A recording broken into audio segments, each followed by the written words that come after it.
To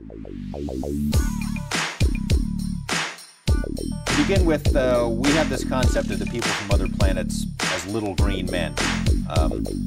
Are they green from what you know? Are they all the same? Help us out. Unfortunately, they're not so benevolent. A fucking alien. All right, what's good? What's good? Welcome here at 51 here with your host Jimmy. Another day in the jungle. Give us a like, subscribe, and also become part of our community here in Golden Era, where we speak a lot about history. We speak a lot about analysis really with boxing. Here we are very biased when it comes down to boxing and very unbiased when it comes to boxers. So you're gonna hear a lot of different points of views here, and we're not racial here, no nationalistic garbage. If you're into that, or you're looking to back your own just because you're from a different color or whatever, or different ethnic group, this is not going to be your channel. So we try to speak what we see as boxing analysts and historians of boxing as well in this channel. So anyway, let's get to this topic. So before I start this topic, which I find very interesting from many different ways, I want to mention something that one of our subscribers said, and I want to put this clear because I think actually what he said was very interesting. He asked me the question, do I know any boxer who was given a rehydration clause and won the fight? We're not talking about a catch weight, but a rehydration clause. And I started to think about that. I don't think that's happened. I don't think that's happened. I know Cotto gave one to Maravilla Martinez, and Cotto beat him. Floyd gave one to Anderberto. He gave one to Manny Pacquiao the day of the fight. He had to weigh a certain weight. He was trying to give one to Winky Wright, and Winky Wright said no, he wasn't stupid. And he gave it to another fighter too. It's been some time. I have to double check, but he gave a rehydration clause to another fighter as well. He'll pop in my head in a second. But nobody. Canelo Alvarez fought Sergey Kovalev, Rocky Fielding. Gave many fighters also rehydration clauses. Nobody was able to beat him. So it does raise an interesting question, and that is, can a fighter with a rehydration clause beat another fighter who's in his weight division? I think it's unfair. I think it should be illegal for rehydration clauses to even be considered when you're jumping in somebody else's weight class. If you can't fight in that weight class, you should just stay in your weight class. That's my opinion. But since nobody said anything about what Canelo did or Floyd did prior to him, then obviously boxers feel that they can give that to other fighters because they want to have the advantage in the fight. And I think, this has been a huge issue for many years, and this should be considered, but nobody says anything. So good question. That was a good question, and it makes you think. But I'm going to base this prediction and just how I see this fight, not just on history, but also on the style that Gervonta Davis possesses in the ring, and also, more importantly, on what he's done right in the ring. Now, to start with, and I think most people would agree if you seen his career and you're not biased, right? Because biases blind people. I'm not blind by bias. Just because this boxer is the A side or B side, it doesn't mean shit to me because he's not paying my rent. Okay? So I have to look at it how this boxer's career really is. And people say Gervonta Davis has more experience than Ryan Garcia, right? This is the common denominator for many people. Gervonta Davis has more experience than Ryan Garcia. And I believe that's not true. I'm going to tell you why. Yes, it is true that he's been in the boxing scene for longer. That is true. He has fought certain opponents, and that is true. But the question is, as far as the toughest opponents in each division, did he fight him? And that's a no. I remember when he was in 130, he could have fought against Vasyl Lomachenko. Vasyl Lomachenko was crying for that fight, calling him a wuss, saying that he should talk to his promoter, XYZ. And what happened? Gervonta Davis didn't want to take the fight. Now, people blame Floyd, but in another interview, Gervonta opened up and said he didn't want that fight with Lomachenko. So would Gervonta Davis beat Lomachenko at 130 when Lomachenko was more dangerous? I don't know. But he didn't fight him. So that's a negative. He could have fought Gary Russell Jr. Gary Russell Jr. was also begging for that fight, and he just fought Vasyl Lomachenko, which gave him a lot of experience. And Gervonta doesn't move anything like Lomachenko. He got the power, but he hasn't fought a fighter like Gary Russell with that technique. And Gary Russell is a dangerous fighter. Did he fight Gary Russell Jr.? The answer is no. And I believe Gary Russell would have beat him. Did he fight Tevin Farmer when he was in 130? He could have fought Tevin Farmer. Tevin Farmer has a very good jab. He's a good fighter. He didn't fight the right way against Jojo Diaz. I think more out of pressure to fight a specific sort of way that attracts more Latino fighters who, many of them lack skills, in my opinion, or at least a certain technique to beat a certain style. But he didn't fight Tevin Farmer. And Tevin Farmer, as far as I know, is a good boxer. Then he went to 135, and he had the opportunity to fight Devin Haney multiple times, and he didn't fight Devin Haney. Now, he did fight fighters like Hector Garcia and Leo Santa Cruz, who was, in my opinion, a smaller fighter. But really, when you analyze his career and the fights that he could have taken, no excuses here, I believe his career would have been different. And if he fought those fighters, now I would have to say he definitely has experience. Because it feels to me like he's ducked American fighters. And I can name at least 3 of them. Now, he did fight Ronda Romero, but Ronda Romero, his style of fighting is not like the ones I mentioned. And we'll get that into a minute from now. Ronda Romero has a different style, and he was getting hit by Ronda Romero, who doesn't necessarily have a style that is very disciplined. He's a dirty fighter. He's a type of Fritzy Zivic, right? He's a Sandy Sadler type, just dirty. Jimmy Bibbins fought like that as well. There are a lot of fighters who had that style that he has, which, is unpredictable, is a dangerous fighter. But I think he overcommitted too much. But the rounds were, pretty even. You would have thought that Gervonta Davis would have snapped him out. Boxing, he didn't. So we have to take a few things in account here. So my point is that Gervonta Davis has been in the sport.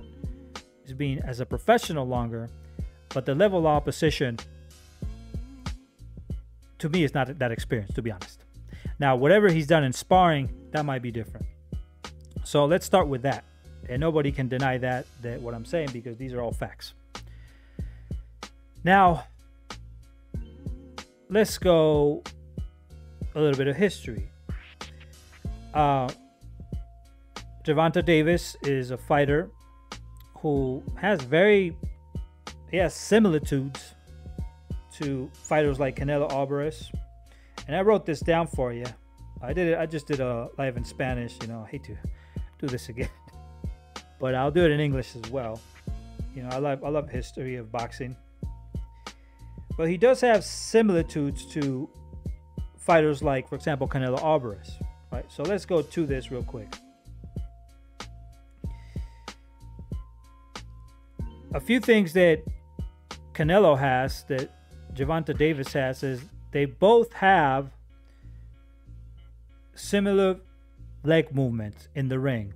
They know how to move their heads. They're counter boxers. They both know how. They have power, both of them. I think Canelo's power, he's been taking some shit, just to be honest with you. I mean, I don't think it's natural. He wasn't knocking those people out at 154 versus Gervonta Davis. I think he has more natural power. So that's something to take into account. But if you look at their uppercuts, the way that they move their body and how they strike their opponents, especially at close distance, they are similitudes to them in that style that they have, both of them, okay? And I think Canelo moves his head a little better than Gervonta Davis. I think Gervonta Davis gets hit a little bit too much if we had to compare their defense, to be honest. Well, let's go back to that again. Let's go back to that. So, a few similitudes with a few of the fighters that we see, Gervonta Davis. And I'm going to take a little bit out of every fighter so we get to the point. So he has similitudes to Mike Tyson. And I wrote here, like Davis, Tyson was known for his aggressive style, powerful punches, and ability to close the distance quickly. That is true. When I thought about that, Mike Tyson could close the distance quickly, so that's going to be a pro for him.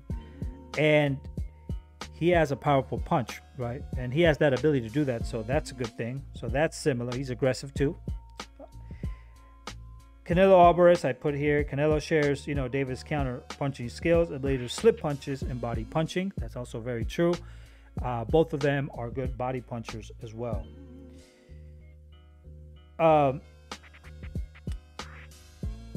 Vasily Lomachenko shares David's ability to switch between offense and defense quickly, his fluid movements, and his ring IQ. However, I consider that the ring IQ of Vasily Lomachenko is higher than Gervonta Davis, and I'll get to that in a little bit, in a bit.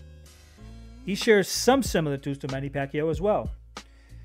Like Davis, Pacquiao is known for his aggressive style, powerful punches, speed, and footwork. Now, I would consider that the footwork of Pacquiao was better than the one of Gervonta Davis in that regard. And the speed, I think it's about the same. Well, definitely not the Manny Pacquiao of the 2010s, but you get the point. He does show some similitudes to Terence Crawford. I was observing. Display adaptability. He can adapt. The strategic intelligence, switch hitting ability, specifically the switch hitting ability. So these are similitudes that Gervonta Davis has with boxers today. Now, he also has similitudes with Roberto Duran. Duran was a ferocious and powerful puncher, known for his swarming style and relentless pressure, overwhelming many of his opponents. Gervonta Davis sometimes I noticed that he can do that as well. Joe Frazier, relentless pressure, powerful left hook, just like Gervonta Davis has a really powerful left hook, specifically, in the ring. He was a dangerous fighter, Joe Frazier. Aaron Pryor also, I see some similitudes with Aaron Pryor. Another aggressive fighter known for his high volume punching, devastating power, shares some stylistic similarities with Davis. Now, I would say in this regard that his style, not for the high volume punching, but more because of aggressiveness and devastating power. Those are similitudes to what he had. Now, if we go to the 60s and down, I would say with Henry Armstrong, he does have pressure. That's something that he had. He does have a hard work rate. Definitely not like Henry Armstrong. No, Henry Armstrong's a different level. And he has the ability to throw punches in various angles, which is similar to what Manny Pacquiao could do, which can be compared, to Gervonta Davis' style. Actually, he has similitudes to Rocky Marciano as well. Similar to Davis, Marciano had a high level of aggression and was shown in his knockout power. He would come in and just land his shit and hurt you. Their fighting styles were similarities in terms of chasing down opponents and overwhelming them with powerful punches. I believe that's true. Beterbiev is also, in my opinion, like that as well. And it has similitudes with Gervonta Davis as well. Ike Williams, one of to me, the greatest light heavy in the planet. Williams was highly skilled and aggressive fighter with a powerful punch. Obviously, I can't compare Gervonta with Ike Williams. Ike Williams was at a different level, but his combination of skills, punching power can be compared with Gervonta Davis' style. Gervonta Davis can throw certain shots and combine, so he can throw an uppercut and he can throw a hook, right? So he knows how to combine certain ways that and remind me of Ike Williams. And then obviously you got Joe Louis that I put here was, obviously we all know who Joe Louis is. I hope you do. He has similar things, similar styles stylistically between the two. Louis was known for his devastating punching power and ability to finish opponents quickly like Davis. So these are a few things that I saw from Gervonta Davis that you could take out from different fighters that he has that is a good thing. The problem I have, however, is when people start to compare Gervonta Davis' defense.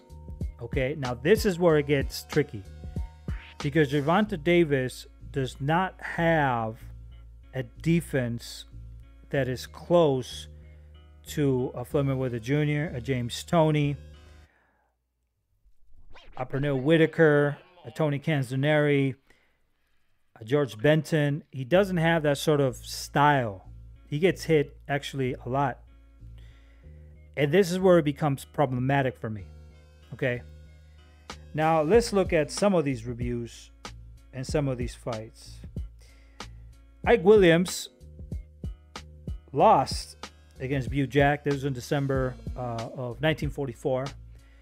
And Bujack was one of the greatest, probably second best light weight in the history of the sport. No questions. But Bujack beat Ike Williams in the first fight because he was using the jab a lot. And Ike Williams was a much more skillful fighter than Gervonta Davis was. But that jab keep them out of bay. And he won. Bujack beat him. Then Ike Williams was the type of fighter. He was obviously an excellent fighter. So he beat Bujack in the rematches. But Bujack took the best out of him in that fight, the first fight.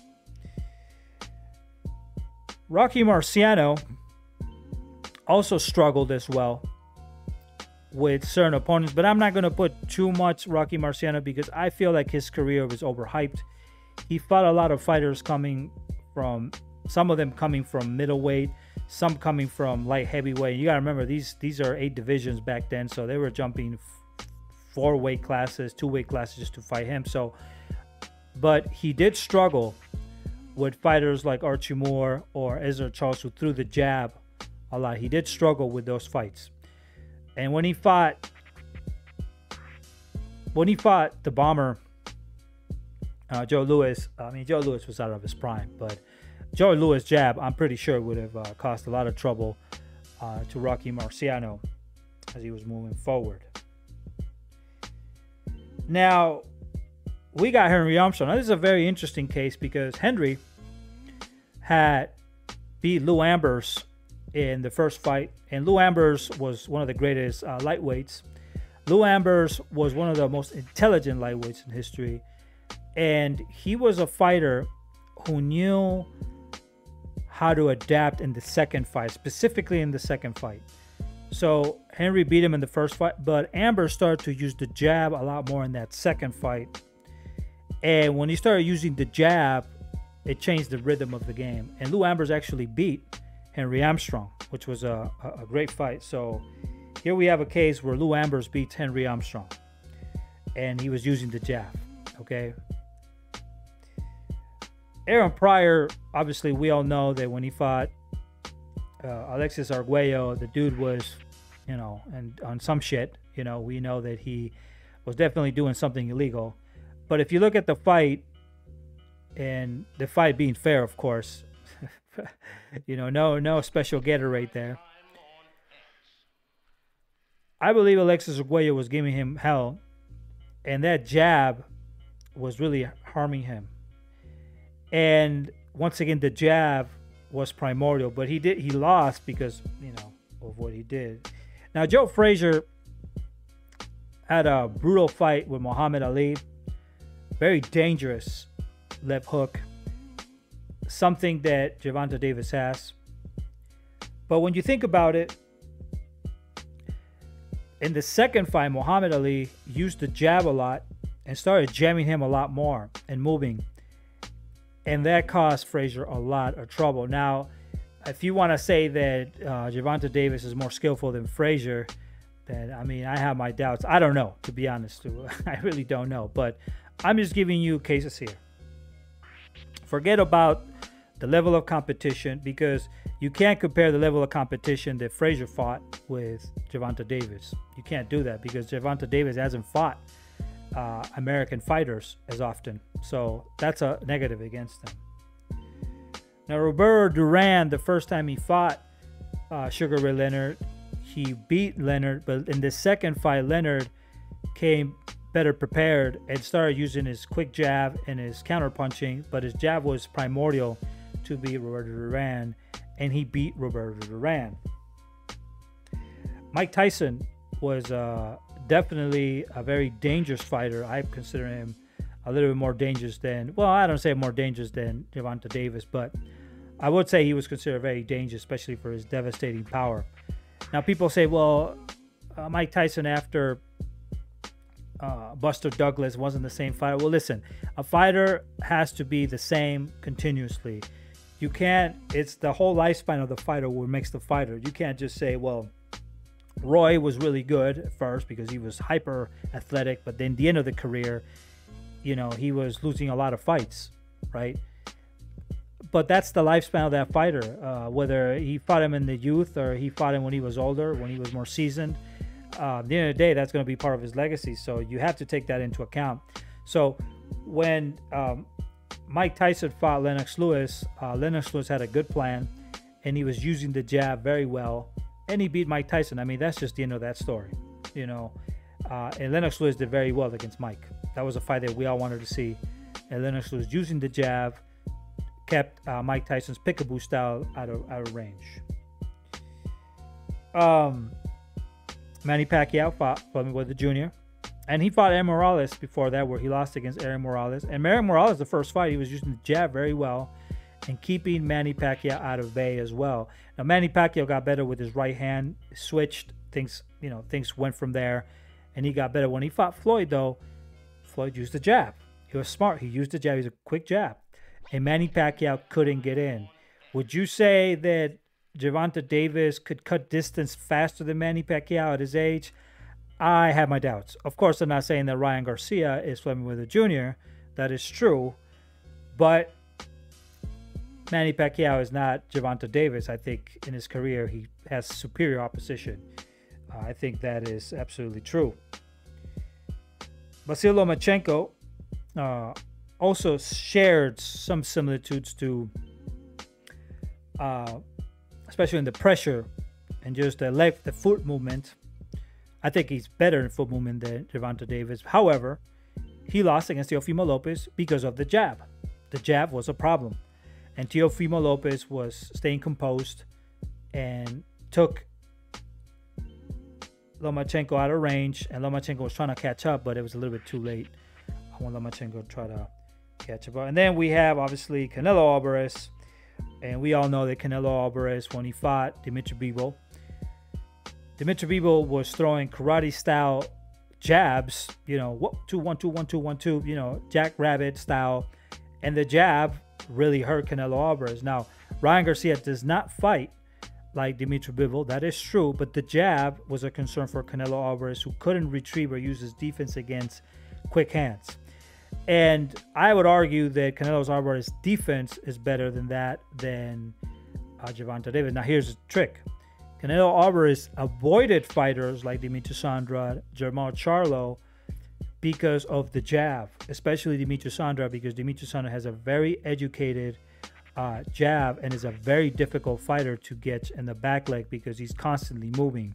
So I believe he would have beat Canelo Alvarez, but just like Gervonta Davis, they avoided certain fighters who oppose their style of fighting. So what I'm trying to get in all this is that history does show that if you use the jab and if Ryan Garcia is composed, he can definitely beat Gervonta Davis. Now, I don't believe, and this is my opinion, that Gervonta Davis will beat anybody with an educated jab. I can give you more examples of this, but just for the sake of the video, I don't want to make it too long. I don't think that his style, given his defense, is going to help him with a fast puncher like Ryan. And Ryan, even though his leg movement is not the best, his hand speed and the fact that he leaves the space open every time he throws the jab, especially when he fought Fortuna, that could be a problem for Gervonta Davis, because Gervonta Davis has to get in, and he's going to get clipped by doing that. He has to get clipped. He can't use his high guard, because if he uses his high guard, like let's say Brian Castano did with Jermall Charlo, he's going to open up for the liver. And he can't do that against Ryan, because Ryan can hurt you in the body. He has strength and he's power and explosive. That's problems. So, in my opinion, he's gonna have to move his head without using the high guard. The high guard will be a problem. And I believe that when he gets in, Ryan Garcia, knowing Joe Goosen, if he's smart, he will grab Gervonta Davis and not let him move. Because one of the issues that Castano had against Jermall Charlo is that he didn't use the clinch. The clinch is something that smart fighters use, and that's why he lost the fight. Gervonta Davis is going to have to get inside, and once he gets inside, Ryan is going to have to close that distance immediately and grab Gervonta Davis and, not let him move. If he uses the jab and he uses the clinch, I believe he'll beat Gervonta Davis. Now, if he commits the mistake like Bujak did against Ike Williams in his other fights when he tried to go toe-to-toe, then that will be a loss for Ryan Garcia. He's not going to win that fight. There's just no way. Gervonta Davis has similitudes also to Artur Beterbiev. Artur Beterbiev goes in and he breaks you down little by little. Now, Artur Beterbiev, in my opinion, even though he has a good jaw and he does a solid jaw, he doesn't move his head like Gervonta Davis does. He gets hit a lot more. However, he'll break you down little by little with those punches. And that's what makes Artur Beterbiev a dangerous fighter. So, Gervonta Davis is going to need to get inside. And Ryan is going to have to step backwards every time and never get into the ropes. And just control the middle of the ring. If he gets into the ropes, that's when he's going to get in troublesome waters. But if he doesn't get in the ropes, then that's a good thing. Now, if Tank Davis was a fighter with longer, and I know some people say that Gervonta Davis, has the same reach as Ryan Garcia. Yeah, but Ryan Garcia is the taller fighter, and that does make a difference. So this is not going to be a Mendoza versus Fundora. This is a little bit different because Fundora doesn't know how to use his jab. Okay, Fundora doesn't know how to use his jab. David Benavidez, when he used the jab against Caleb Plant, he gave Caleb Plant a lot of trouble, and Caleb Plant knows how to box. But Gervonta Davis, he's gonna have to put the jab in if he wants to make Ryan uncomfortable. And that reminds me of Mitchell Rivera versus Frank Martin. Mitchell Rivera, instead of using the jab and using it more often, he was actually allowing Frank Martin to use the jab as the smaller fighter. Ryan cannot permit himself to do that, and I doubt that that will be the strategy for Gervonta Davis. Now, here's the thing: Gervonta Davis starts his fights slow. He's gonna have to start strong in this fight. The reason being, I believe, and I've seen a few of his interviews, Gervonta Davis starting to sound slower. He's always sounded a little bit slow, but I feel like he's sounding a little bit slower. He has what we call anhead. He seems like he's just acting a little bit slower. And I'm not saying that, I think he's getting hit too much because of his defense. I don't know what type of sparring he does, but definitely you can see that when it comes down to quickness and IQ, Ryan is a much faster thinker, and I think that also resolves in the fight game. For example, when Manny Pacquiao fought Floyd Mayweather Jr., Manny Pacquiao looked slower. And I mean, I'm not saying he's not a smart guy, of course, but he reminded me of Gervonta Davis. But Floyd was just more quick with it, okay? And Ryan, in my opinion, has a higher IQ than Gervonta Davis. And I think he's faster. And it doesn't seem as he's being as hurt. I'm sorry, but that's the truth. I mean, if you had a conversation with both, you know right away that, Ryan Garcia is the quicker wit. So if he uses that in the ring and he stays stable and he thinks and he stays calm and he doesn't get in and make it a fight, which I believe that was a big problem with Hector Garcia, because I think Hector Garcia was doing a good job, but he wanted to fight toe-to-toe with this guy, and that's just something you don't do. You don't go toe-to-toe with a fighter like Gervonta Davis, which fights like Marcel Thill, which was the legend of France. He was a very good middleweight back in the day. He beat a lot of great fighters, one of the best middleweights in history. He fights like Charlie Belanger. Well, Charlie Belanger was a little more ruthless, though. He was a Canadian fighter, a very good fighter, too. He has a sort of style, too. But you don't want to get inside and go face-to-face with these sort of fighters, okay, with like Gervonta. So you got to maintain a distance. So the point that I'm trying to make with all this is that Ryan can, and in my opinion, I think Ryan will win. I could be wrong. I mean, Gervonta Davis, these are fights. So these are interesting fights. These are styles make fights. What works for one fighter, it might not work for the next fighter. Just because Mendoza beat Fundora doesn't mean Fundora cannot beat Charlo, and Charlo cannot beat Mendoza. I mean, that's how boxing is. That boxing is can be unpredictable with styles. Nobody thought that Andy Ruiz was going to beat Anthony Joshua in the first fight. Nobody thought that. You look at and I told everybody Andy Ruiz is a dangerous fighter. You should watch out. But nobody, no, Andy Ruiz, he's fat, he's obese. Anthony Joshua, it didn't happen the first time. And the second fight, everybody thought it was going to be the same as the first fight, and it didn't happen. So we've seen this over and over again in the sport of boxing. Ryan Garcia, as long as he's doing the sparring, and as long as he is using his style, he can absolutely beat Gervonta Davis. And I think he will beat Gervonta Davis as long as he keeps himself composed, disciplined, and listens to Joe Goosen.